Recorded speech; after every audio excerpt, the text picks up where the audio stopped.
In this video, we will go over custom fields. Starting from the Administration tab, select Custom Fields on the left of the screen.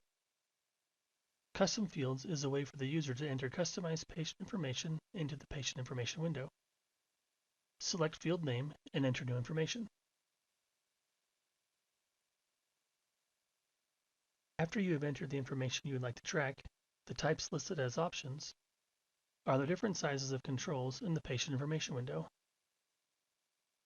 such as short, medium, long, paragraph, and selection list.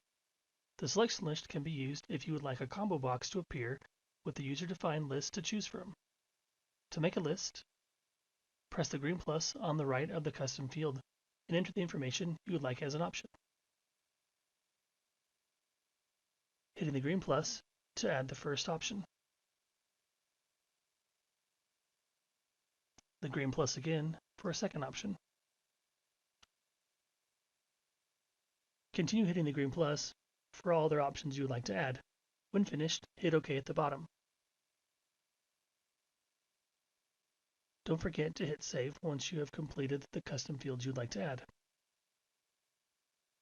If you would like to make any of these custom fields required before the study is closed, on the right side of the screen, select Required and hit Save. If you would like to remove a custom field as a required field, simply deselect the box and hit Save again. If you would like to delete a custom field, simply select the custom field you would like removed and hit the red X at the bottom of the screen. Hitting Save to keep any changes that were made.